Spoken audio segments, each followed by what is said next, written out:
Hi, Sir Carl. Magandang araw uli sa iyo. Narito na po ang pagpapatuloy ng kwento ng aking karanasan noong umuwi kami sa probinsya ng aking ina. Gaya noong nabanggit ko sa huling bahagi, nagsimula na ang pasukan, kaya naging abala na ako sa pag-aaral. Iniwasan ko na rin muna ang paglabas ng gabi. Nakakatakot na kasi noong panahong iyon dahil nagsimula na ang pananalasa ng mga taga-kabilang baryo. Isang araw, papasok kami ni May sa paaralan at may nadaanan kaming umpukan ng mga tao. Dahil sa pagiging tsismoso na rin, kaya nakisiksik kami sa kumpul ng mga tao para makita kung ano ang kanilang tinitignan. Nakita naming isang kalabaw iyon, pero nakakaawa ang itsura. Parang binalatan ang katawan, tapos kita ang buto sa loob. Wala na ring bituka at laman loob. Dali-dali akong lumayo, ganun din si May. Dahil tila masusuka ako noong maamoy ko ang malansang amoy ng hayop. Hindi malinaw sa akin ang mga pinag-uusapan ng mga tao roon. Pero isa lang ang malinaw kong natatandaan. Gawa raw iyon ng isang aswang. Tapos nagmadali na kaming maglakad ni May papunta sa eskwelahan. Hindi naman sobrang layo ng eskwelahan namin sa bahay. Pwedeng lakarin. Minsan naman, ipinapasabay kami sa mga naka-sidecar na kakilala ni Lola. Pero madalas, gusto namin na maglakad na lang. Presko pa naman maglakad sa umaga, tsaka palagi naman kaming maagang magising, kaya hindi rin kami nagmamadali kapag naglalakad papaso. Lalong naging mahigpit si Mama sa amin, hindi na talaga kami pinapayagan lumabas sa gabi. Maging si Lolo ay sumasang-ayon na rin. Hindi na raw kasi ligtas na lumabas pa ng gabi. Maging ang mga matatanda nga ay inaatake na ng mga aswang. Kami pa kaya na mga bata. Isang araw noon, may kumatok sa pintuan ng bahay namin. Ako sana ang magbubukas. Pero sabi ni Lola na wag raw ako magbubukas ng pinto, lalo kapag gabi na. Kahit pa raw boses nila ang naririnig na tumatawag sa labas. Magtawag raw kami ng matanda na nasa bahay na siyang magbubukas. Maaaring si Lolo o si Mama raw ang sabihan ko na magbukas. Para rin daw iyon sa kaligtasan ko. Noong buksan ni Lola ang pintuan ay tumambad ang isang matandang babae. Hindi naman sobrang tanda, siguro matanda kaunti kay Mama, pero mas bata naman kaysa kay Lola.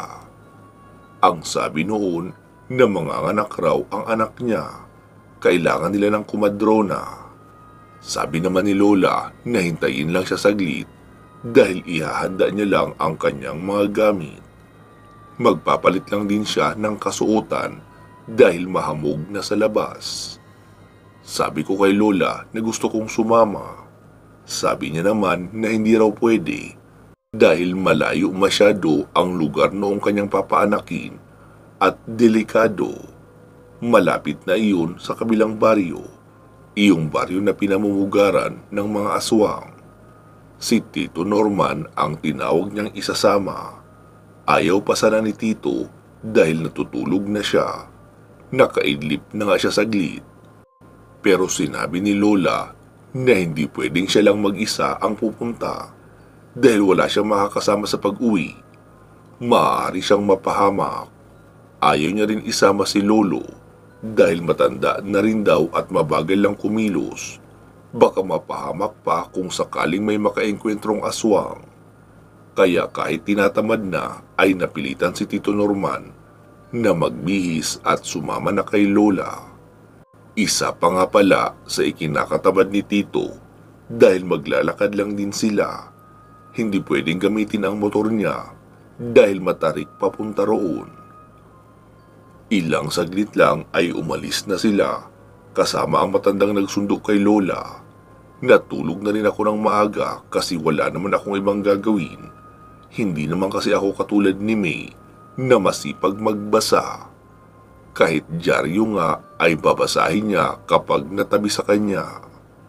Ako, comics lang ng mga superhero ang pwede kong pagtiyagaan, maliban doon ay wala na. Kinabukasan pagkagising ko ay wala pa si Lola at si Tito Norman. Ipinagtaka ko iyon. Madalas kasi kapag nagpapaanak si Lola ay nakakauwi na rin ng madaling araw. Kasama niya naman si Tito kaya kahit anong oras ay pwede silang makauwi. Natapat naman na araw iyon ng Sabado kaya nasa bahay lang kami ni May. Bandang 9:00 nang dumating sina Tito at Lola. Tinanong naman ni Lolo ang mga ito kung bakit tatagalan sila sa pag-uwi. Doon na nagsimulang magkwento si Lola. Papunta pa lang raw sila sa bahay ng papanakin ay iba na ang pakiramdam ni Lola. Alam niyang may hindi magandang mangyayari. Kinikilabutan na kasi siya agad. Kaya nagpahid na siya ng kanyang langis sa kamay. Iniabot niya rin iyon kay Tito para makapagpahid na rin. Pati na iyong matandang sumundo sa kanila ay binigyan niya na rin noong langis. Para raw maamoy iyon ng umaaligid na aswang. Kapag naamoy kasi iyon, ang unang maiisip ng makakaamoy na may albularyo sa paligid. Amoy langis na mula sa nyug kasi iyon na may halong kahoy at ugat sa loob. Iyon din naman talaga ang ginagamit ng mga albularyo sa kanilang panggagamot. Gawa kasi iyon ng kaibigan ni Lola. Kaso nga lang kung gustong pumaslang ng aswang, ay kailangan labanan talaga ng mano-mano ang aswang at pahiran ng langis na iyon ang itak para ikamatay at maging malubha ang magiging pinsala sa aswang na makakalaban. Dahil sa wala naman silang balak makipag-wrestling sa aswang, kaya ang gamit lang noong langis ay para panakot at isipin na isa sa kanila ay albularyo. "Gloria, kanina bang papunta ka sa amin? Naramdaman mo na ang mga umaaligid na yan?" Tanong pa raw ni Lola sa matanda na nanay noong kanilang papaanakin. "Oo, panay lang ang dasal ko habang naglalakad. At bigla-bigla akong nagwawasiwas ng itak sa likuran. Nararamdaman ko kasi na may nakasunod sa akin na parang nasa 2 hakbang lang ang layo. Lakad-takbo na rin ang ginawa ko nung papunta ako sa inyo." "Mabuti at alam mo ang bahay ko?" Muling tanong pa raw ni Lola.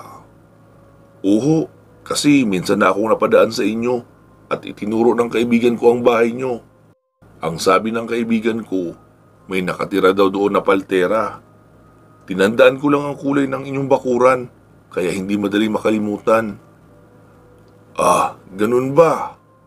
Maiksing sagot pa ni Lola. Ang totoo raw, nililibang niya lang ang mga kasama niya para hindi masyadong mapunta ang atensyon sa mga umaaligid na nilalang. Hindi lang kasi iyon isa. Kung hindi siya nagkakamali, 3 hanggang 5 iyon. Kaya hindi rin magandang ideya na hamunin sa kahit anong laban o insultuhin, lalo at hindi pa naman umaatake o nanghaharang. Naroon na raw sila sa tapat ng bakuran ng bahay noong matanda nang marinig nila ang hiyaw ng isang babaeng nasasaktan, iyong madalas marinig sa mga malapit ng mga anak.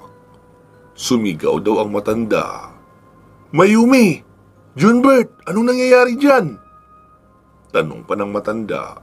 Sumagot naman daw ang isang boses ng bata, "Nay, may aswang po sa ilalim ng silong." Agad namang napatingin silang 3 sa silong noong bahay. Doon nila nakita na may madilim na anino, tapos may pulang mga mata roon. Nanigas na raw ang matanda. "Nay, tulungan mo po kami!" Sigaw pa noong bata, pero tila naging tuod na lang iyong matandang si Gloria, hindi na kumikilos. Si Tito naman daw ang sumagot, "Dong, huwag ka muna magbubukas ng pinto ha. Hindi pa kami makakalapit sa pintuan nyo. Bantayan mo lang si ate mo." Sumagot naman ang bata sa loob, Sino ka po?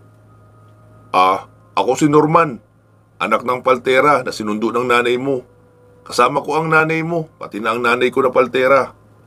Hindi lang kami makalapit agad dahil may mabangis na hayop sa silong nyo. Narinig naman nila na sumigaw muli ang isang boses ng babae. Nay, hindi ko na kaya. Lalabas na ang bata. Si Lola na raw ang sumagot. Iha, huminga ka ng malalim at mabagal. Ikalma mo ang iyong balakang. Humiga ka at maglagay ka ng unan sa ilalim ng balakang mo. Tiisin mo lang ang sakit at huwag kang iiri para hindi lumabas agad ang bata. Gagawin namin ang lahat dito para makapasok agad. Dong, anong pangalan mo uli? Tanong pa daw ni Lola. Junbert po. Junbert, siguraduhin mong nakatarangka ang mga bintana. May trangka ba ang pintuan niyo sa kwarto? Meron po. Sige, itrangka mo na rin. May papag ba kayo dyan sa loob na silid? Meron din po. Sige, doon mo pahigain si ate mo. Tapos, tambakan mo ng maraming damit o unan sa ilalim. Kung may plywood kayo dyan o tabla, ilagay mo rin sa ilalim ng papag. Wala po eh. Libro, meron kayo? Meron po. Sige, iyon ang ibanig mo sa ilalim ng papag para depensa iyan kay ate mo. Sige po. Wika pa ng bata sa loob. Si Tito Norman naman daw ay panay ang tingin sa paligid kung meron ba siyang magagamit bilang sandata. Hindi kasi sapat ang itak lang. Kailangan may sibat na magagamit para hindi kailangan ng malapitan. Hanggang sa mapansin niyang gawa nga pala sa kawayang bagakay ang mismong bakod noong bahay. Iyon ang pinaghuhugot ni Tito. Humugot raw si Tito ng 4 na piraso. Ibinigay niya kay Lola ang isa, tapos 2 ang hawak niya. Ang pang-4 naman ay inihagis niya sa bandang gitna.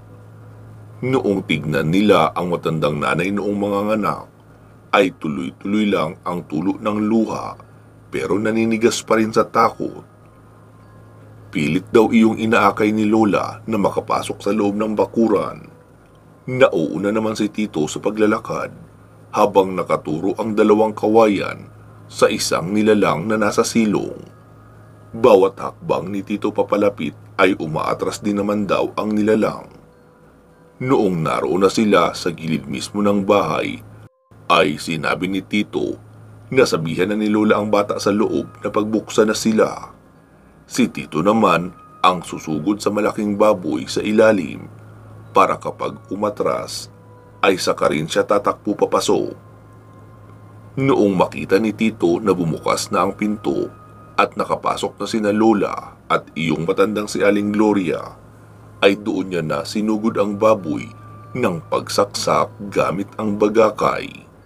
Medyo matigas raw ang balat noon at nadurog ang dulo ng kawayan, pero natakot naman ang nilalang at kumaripas ng takbo patungo sa may likuran. Doon na raw pumasok ng bahay si Tito, dala ang 3 pang kawayan na bagakay. Pagkapasok ay umakyat na rin muna silang lahat sa silid dahil baka ang bintana naman ang salakayin. Igawa lang iyon sa manipis na pawid at lumang kawayan, kaya kung may babangga doon ay hindi malayong magkabali-bali talaga at tumagos sa loob ng bahay ang aswang. Doon na raw nakita ni Tito ang namimilipit na babaeng buntis. Ayon pa sa kwento ni Tito, natulala siya noong makita ang dalagang mga anak dahil kahit pawisan, magulo ang buhok, ay halata pa rin na maganda ito, maputi rin. Tsaka kung magtataka kayo kung bakit tinawag kong dalaga, dahil ang babaeng iyon ay walang asawa. May kasintahan daw iyon na isang seaman. Bago sumakay ng barko ang lalaki, ay mukhang nagbaon ng todo ng kanyang punla, kaya nagbunga talaga at nabuntis nga ang babae. Kaso magmula rin noong makasakay ay hindi na muli pang nagparamdam. Maging ang nakaroaming na numero ay hindi na rin makontak. Hindi daw alam ng dalaga kung taga saan talaga ang lalaking iyon. Hindi nga rin maalala ang buong pangalan at apelyido. Basta kilala niya lang sa tawag na June. Agad sinabi ni Lola kay Tito na magpasama sa batang si Junebird na maghanda sa kusina ng mga kailangan, gaya ng planggana, mainit na tubig, at magpausok na rin sa kusina. Tsaka siguraduhin hindi makakapasok ang mga aswang sa loob ng bahay. Dahil kapag nakapasok ay hindi lang ang buntis ang madedelikado, pati silang lahat na naroon. Kaya habang nagpapainit ng tubig, ay nagpausok na rin agad si Tito at naghahagis ng asin sa silong at mga gilid. May nakita rin siyang iilang bawang, kaya tinaddad niya iyon ng pinong-pino, tapos inihalo sa nakita niyang kalahating timba ng abo. Iyong timba na yero na ginagamit ng mga construction worker. Bakit yata ang tawag sa timbang iyon? Doon daw inilagay ang mga abo, kaya marami ang naipon. Tuwing meron siyang marinig na nagkakaluskos ay agad hinahagisan ni Tito ng abo na may asin at dinikdik na bawang. Nakakarinig raw sila ng malakas na angin ng pusa sa tuwing may masasabuyan na aswang sa ilalim. Ilang saglit pa ay narinig nilang may umiiyak ng sanggol. Ibig sabihin nakapanganak na ang dalaga.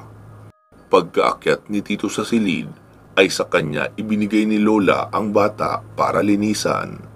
Sanay naman daw kasi sa ganoon si Tito, dahil high school pa lang siya, ay assistant na siya ni Lola sa pagpapaanak, kaya hindi na iyon bago sa kanya.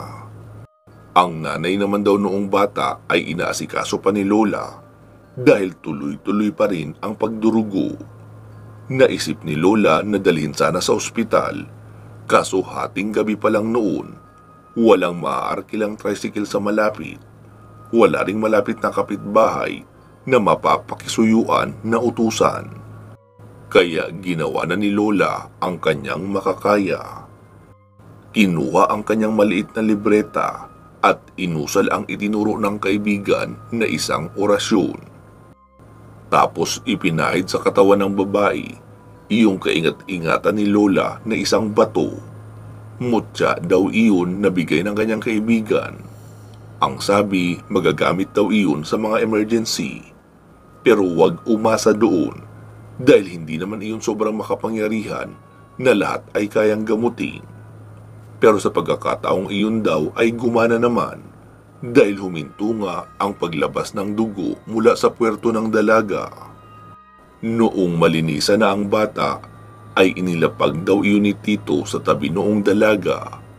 Saglit pang napatitig sa kanya ang dalaga. Pakiramdam daw ni Tito ay nagsama ang awa at pagkahumaling niya sa dalagang iyon.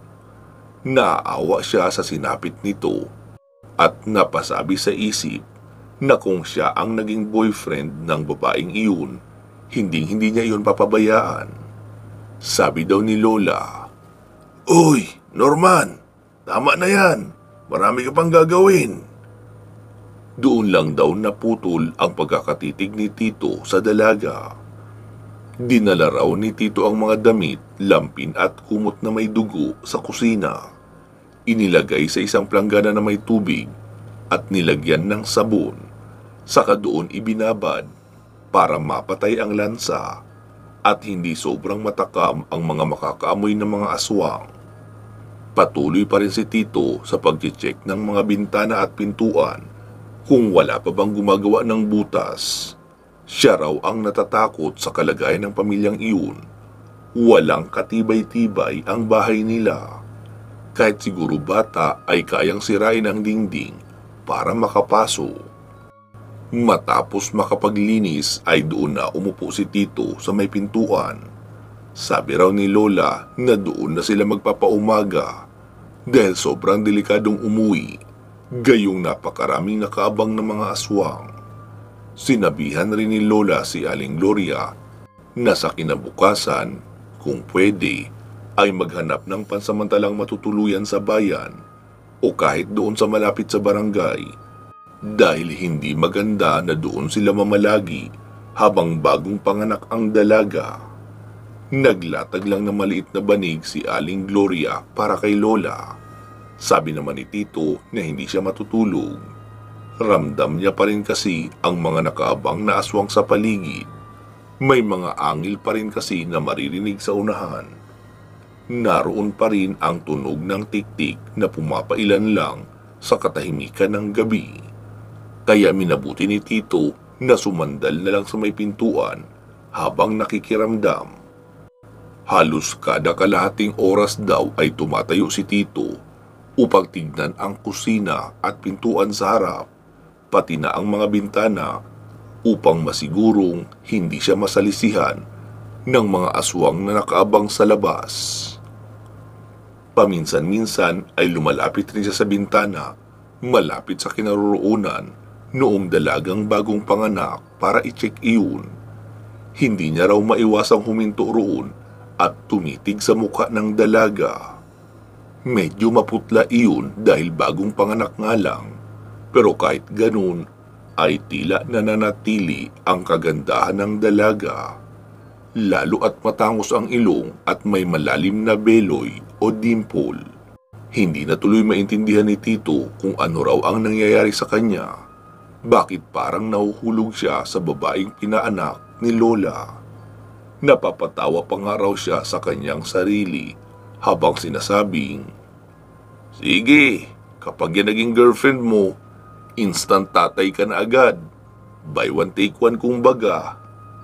Pero kahit sinasabi niya na iyon sa kanyang sarili, ay hindi naman daw naging kabawasan sa pagkatao ng dalaga, kahit pa mukhang magiging dalagang ina na nga iyon. Sumapit ang umaga. Sila muna raw ang nagbantay sa dalaga kasi aalis si Aling Gloria para bumili ng pagkain nila at iba pang mga kailangan. Noong makabalik si Aling Gloria, ay nagpaalam na rin sila na aalis. Nag-abot ng bayad ang matanda pero hindi raw tinanggap ni Lola. Ang sabi kasi ni Lola, tumatanggap lang siya ng bayad kapag nakikita niyang nakakaangat naman sa buhay ang pamilya ng kanyang pinapaanak. Pero kapag naghihirap ay hindi niya tinatanggap. Habang papauwi nga raw sila, ay iyong mukha ng dalaga ang nakikita ni Tito sa kanyang isipan nang biglang sabihin ni Lola, "Bunso, pwede kang dumalaw mamayang hapon sa bahay nila Mayumi." Sabi ni Lola, nahatiran ang dalaga ng mga dahon na maipapakulo at iyon ang gagamitin pambasa sa tawil at ipupunas sa katawan ng dalaga para maalis ang amoy na malansa sa katawan na siyang mabango naman sa pangamoy ng mga aswang. Sinabi rin daw ni Lola na kung gusto nitong samahan ng ilang gabi ang mag-ina sa kubo nito para masigurado ang kaligtasan laban sa aswang, ay ayos lang iyon kay Lola. Nakangiti lang daw si Tito pero nahihiya siya dahil mukhang nararamdaman ni Lola na may pagkakagusto na siya sa dalagang si Mayumi. Pansamantala muna natin puputulin dito ang ating kwento. Magsama-sama tayong muli sa kasunod na bahagi. Bago po natin tapusin ang ating video, ay bigyan muna natin ng daan ang ating mga shoutout at pasasalamat. Unahin na muna natin ang ating mga major sponsor na sina Ma'am Aida Lasimet Calfe ng Qatar at si Ma'am Connie Matias Narumi ng Japan. Pati na rin ang iba pa nating mga sponsor na sina Ma'am Bernadette Arcalas, Ma'am Alma A. Rosales at Ma'am Lynn Gentiliso.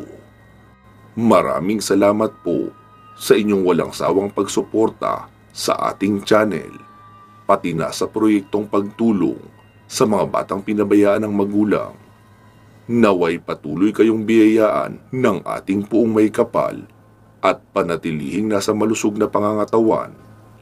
Pinapasalamatan din po natin ang ating mga current channel members na sina Joby Taghap, Jenny Mostrado, Kevin Nang, Georgina Bati, Rosalie Colas, Noli Bobis, Rose Halandumon, Mary Jane Pelahio, Celsa Escartin, Eric Platero, Senya Hikom Luquias, Yam in Japan, Lito Bueno, Jesmar Ocampo, Lu Kira, Click and Collect Manila, Dean Ciudadano, Sarjane Katz Dorms, Burns A, at kay Ma'am Christine Olson.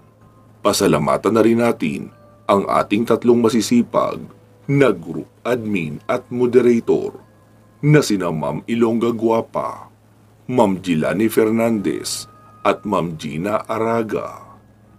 Sa muli ay inaanyayahan ko po kayo na mag-like and follow sa ating Facebook page na ang pangalan ay Katotohanan at Misteryo. Madalas na rin po tayong may upload doon.